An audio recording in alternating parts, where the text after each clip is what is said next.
things will literally come up in the future. Like when you have a bill to pay, when you have to pick your kids up from school, when you have to talk about something that's really important to talk about. Like, is he that disciplined person? Like, is he that person that's reliable? Today I'm making a freestyle video. I'm just doing a comfy video on relationships, masculinity. I want to start going live, so I might do that in the near coming future.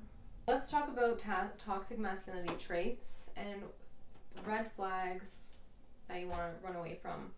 The first red flag that I feel like is so critical to toxic masculinity is men that have no self-discipline, that are running around rampant, causing chaos left and right. Those are the men that are so problematic.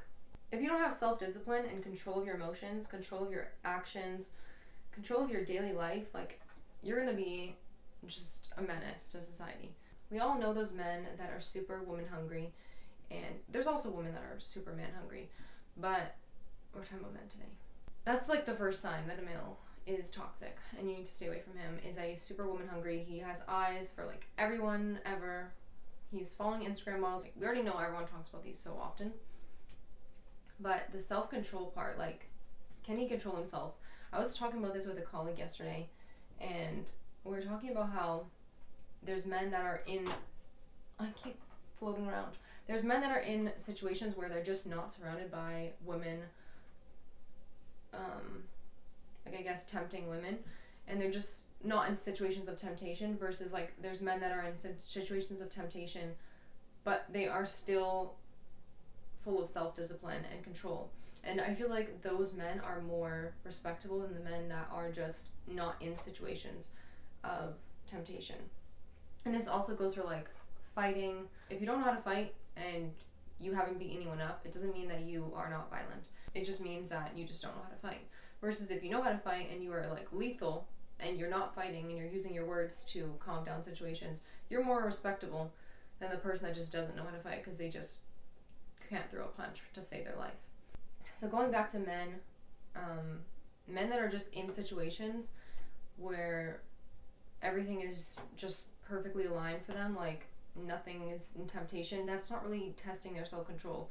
If you're gonna be with a man, you should kind of see how he acts in public. Like if you just talk to him online and he's perfect online, but then if you walk around a mall with him and his eyes are going on every ass he sees, that's kind of like obviously a problem. Like, so you want to see how he is in situations. How is he around your family? How is he around your friends? How is he around people in public? How is he to the waiters, waitresses? How is he to the staff at a store? Or how is he in general? Like, you have to put him in different situations. And also, how is he with you when you guys have an argument? So a lot of people don't know this, and I don't know why no one knows this, but you never know a person until you get into an argument with them. Once you get into an argument with them and you make them mad, or they make you mad, and you express your feelings about that to them and you talk it out, you never really know that person until those situations arise, because people are completely different people when they are upset.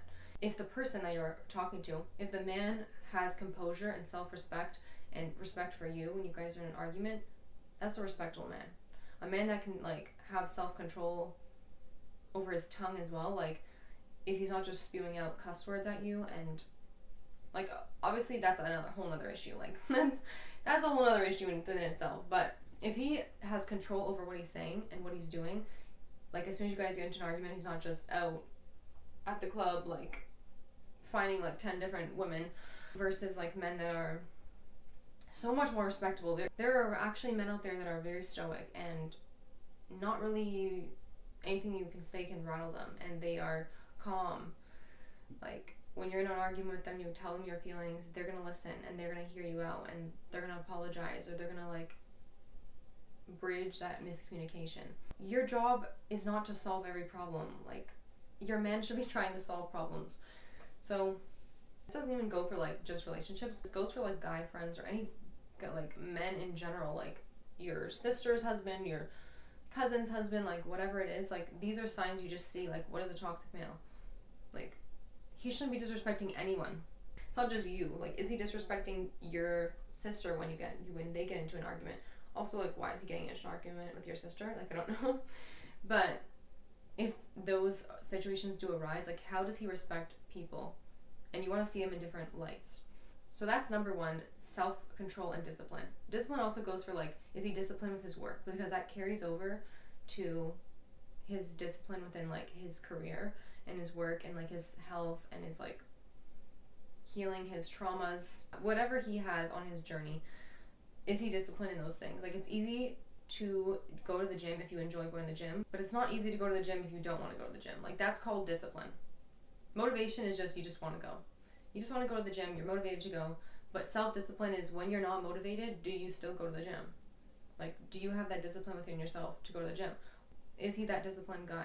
Because these things will literally come up in the future. Like, when you have a bill to pay, when you have to pick your kids up from school, when you have to talk about something that's really important to talk about. Like, is he that disciplined person? Like, is he that person that's reliable? Which can also be, like, a point all on its own, apart from, like, self-control and discipline. But I feel like that point is kind of one and the same, because I feel like self-control and discipline are one and the same.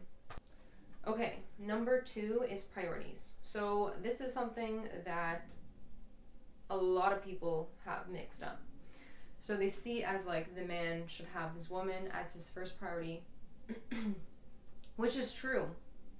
Don't get me wrong. In the context of, like, family matters and, like, I guess you can say, like, friends, family, like, your woman obviously should be, like, your first priority, like, your wife should be your first priority. But in the context of his entire life, like, no. His career should be his first priority. Like, his actual self should be his first priority. Like, developing his own path should be his first priority, and God. If you're his first priority, this is what it's going to look like. And I'm going to explain it to you so you guys understand, and it's not super out there. Let's pretend he's his first priority. What's it going to look like? It's going to look like, as soon as he wakes up, he's going to message you. He's going to be thinking about you, doing things for you, buying things for you. If you're upset, thinking about all of this mental power. Although your man should be thinking about you, should be messaging you, that should be, like, buying gifts.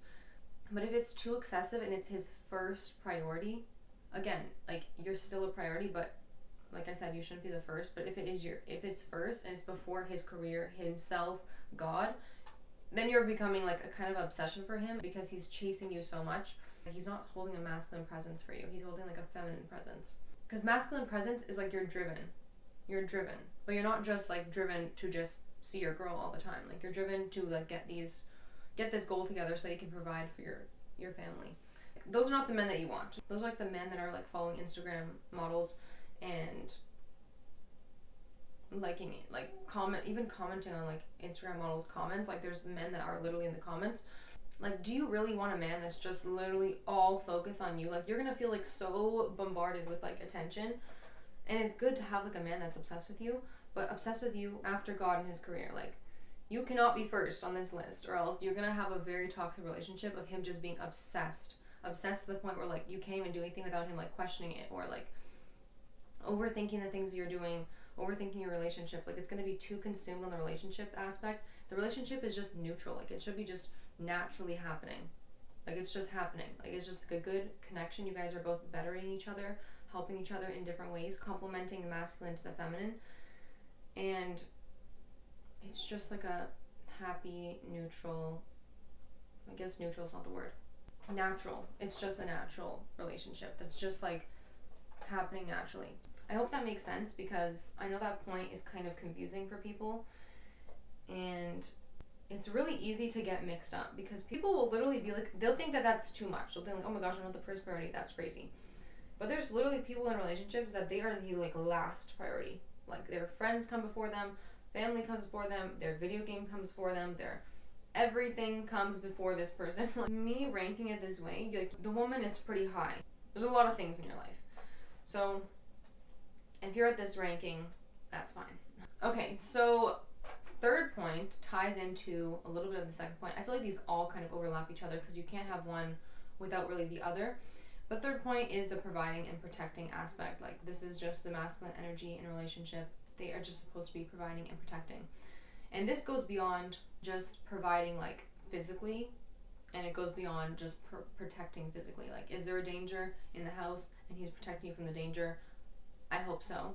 And if you're going out to a date, is he paying? I hope so. But it goes beyond this, because it's not just about providing and protecting in this way. Because, like, I can do those things for myself. We can all do things for ourselves, okay? Men can also take care of themselves, but it's so much better to have that from a man, and it's so much better to have that from a woman. First, let's talk about providing. So providing is like the basics, like we just said, the physical things, but it's also like emotionally and spiritually providing. Okay, so I just realized that my mic was on my bed and not near me, so it was a little bit further. Hopefully now it's better audio. So providing and protecting, as I was saying, goes into emotionally and spiritually as well. Like, are they providing a container for you? Like a containment. There's called masculine containment, like a relationship container. Do they provide you with this like space to be in your feminine? Do they provide you with like safety in like emotionally? So do you feel safe and like to tell them things? Do you feel safe to express yourself, to rely on them? That's a huge aspect to this. Like, you have to feel safe in general, like not just with an imminent outsider threat. Like within the relationship, just you and him in a room, like, do you feel safe? Not only just physically, do you feel safe? Do you feel spiritually safe? Like almost like as if God was in the room with you and said, like, I approve him. Like, do you feel spiritually safe with this guy? Like, or is he like tempting you into like bad decisions? And then emotionally safe. Do you feel emotionally safe to like open up, like how I just said, like to trust? All of those things. Those are all tied into these as well. These concepts actually all tie in together, and you can't really have one fully without them kind of pouring into the other ones. Like if you have one or two of them, you probably have the other one, and they're all just different points that you just want to make sure that you have all of them. There's so many different green flags or standards you can add to a list. Like everyone has different standards, but these are like universal. Like these are not things that you kind of like that you wiggle. This is not like the wiggle room ones. Like these are like the standards. Okay, there's one more that I want to mention, and that is appreciating you. Appreciation is a big one. There's a lot of men out here that are like, don't even know what they have. They have such amazing girlfriends, and like even so many people, like you probably see this with your like your friends or for people from work or even in your family maybe, or even online. Like you can see people in a relationship and you can see that the man just does not appreciate what he has. And this can also go like the other way around. It can go for like the woman just doesn't appreciate what she has with him. Overall, appreciation is extremely important. Like you have to feel appreciated. They have to know your worth. They have to know your value. Like, what are you bringing to this relationship? Not even like what are you bringing to the table, because like we have so many jokes in this femininity community of like it's not like a business deal. It's just women and men. Like we're completely different. There's no one bringing anything to the table. We're not a waitress.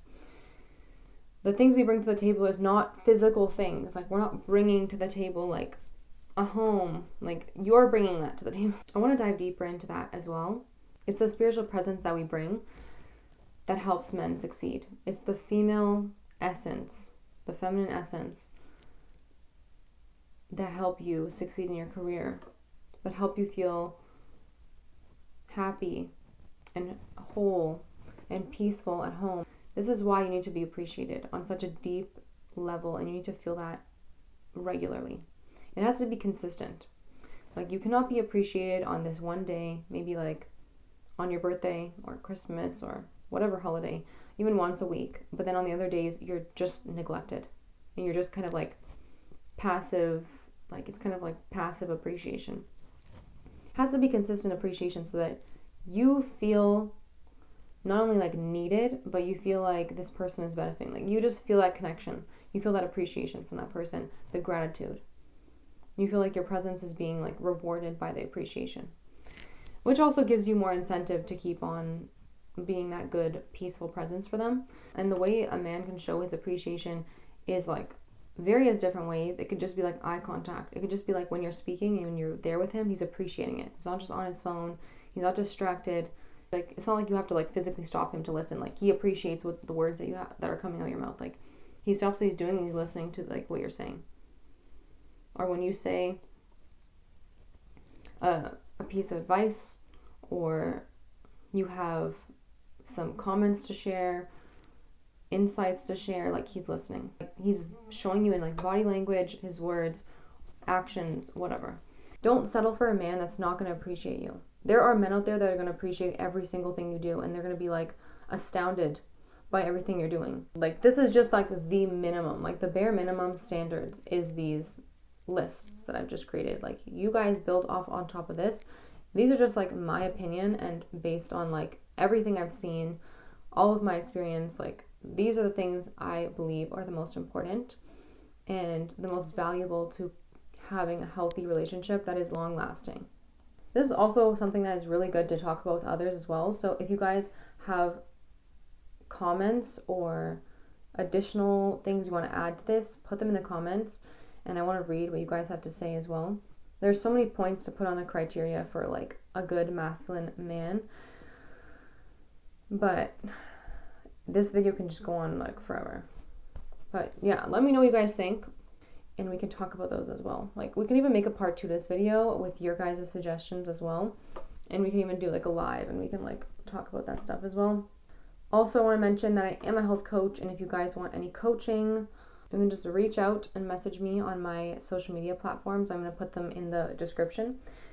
And I guess the easiest is Instagram, and then we can do a consultation, which is free, and we can talk about what you want to do in terms of health coaching and how I can help you. Okay, I will see you guys in the next video.